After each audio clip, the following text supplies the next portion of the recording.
വചനവീഥിയിലൂടെ father ജെ.ബി. Puthur. വിശുദ്ധ ലൂക്കാ രചിച്ച നമ്മുടെ കർത്താവ് യേശുമിശിഹായുടെ പരിശുദ്ധ സുവിശേഷം. അധ്യായം 9, 21 മുതൽ 27 വരെയുള്ള വാക്യങ്ങൾ. പീഡാനുഭവവും ഉദ്ധാനവും. 1-ാം പ്രവചനം.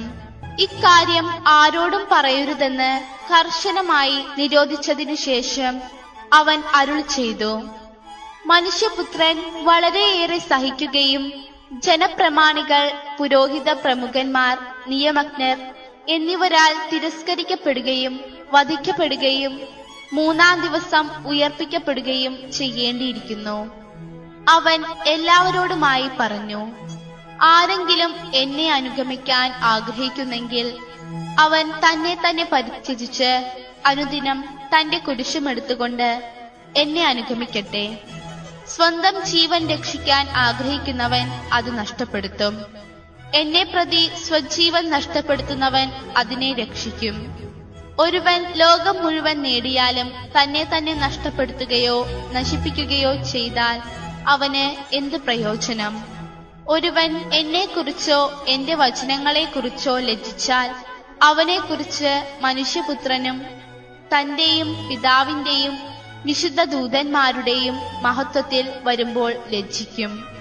എന്നാൽ ദൈവരാജ്യം കാണുന്നതിനു മുൻപ് മരിക്കുകയില്ലാത്ത ചിലർ ഈ നിൽക്കുന്നവരുടെ ഇടയിലുണ്ട് എന്ന് സത്യമായി ഞാൻ നിങ്ങളോട് പറയുന്നു.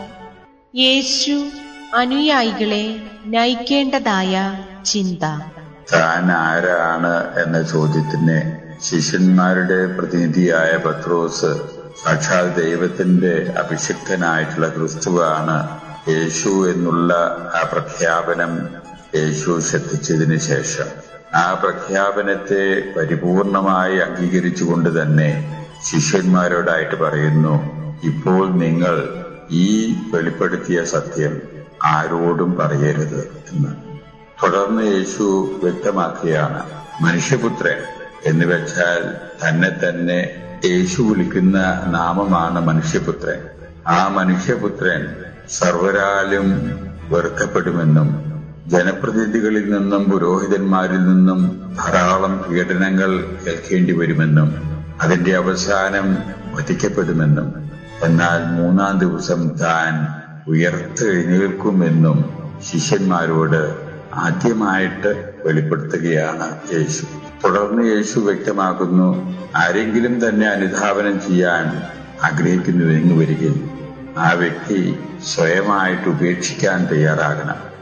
സ്വയമായിട്ട് ഉപേക്ഷിക്കുക എന്ന് പറഞ്ഞാൽ ഉള്ളിന്റെ ഉള്ളിലുള്ള അഹന്ത വെടിഞ്ഞുകൊണ്ട് ജീവിതത്തിൽ അനുഭവിക്കാനിടവരുന്ന ത്യാഗങ്ങളെ, വിഷമങ്ങളെ, കുരിശുകളെ സന്തോഷത്തോടുകൂടെ അവയെ നോക്കിക്കണ്ട് ജീവിതത്തിൽ അനുഭവിക്കാനുള്ള ഒരു തയ്യാറെടുപ്പ് ആ വ്യക്തികൾക്കുണ്ടാകണം. അങ്ങനെ തയ്യാറായിട്ട് വരുന്ന വ്യക്തികൾ തീർച്ചയായിട്ടും അവരുടെ ജീവിതവും ജീവനവും സുരക്ഷിതമാക്കുന്ന പ്രക്രിയയിൽ ഏർപ്പെട്ടിരിക്കുകയാണ് എന്ന് യേശു വ്യക്തമാക്കുകയാണ്. കാരണം അവരെ സംബന്ധിച്ചുള്ള നിത്യജീവൻ യേശു ഉറപ്പാക്കുകയാണ്. തന്റെ പിതാവടക്കം സ്വർഗം തന്നെ അവരെ സംരക്ഷിക്കും. അവരുടേതായിട്ടുള്ള ജീവിതത്തിന്റെ ഭദ്രത അവർക്ക് നൽകാൻ ഇടവരുമെന്ന് യേശു തുടർന്ന് പറയുന്നു.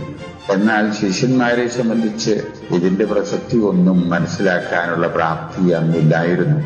അതുകൊണ്ട് യേശുവിന്റെ വാക്കുകൾ ഗ്രഹിക്കാൻ അവർക്ക് സാധിക്കാതെ അവർ അന്തം വിട്ട് നിൽക്കാനിട വന്നു.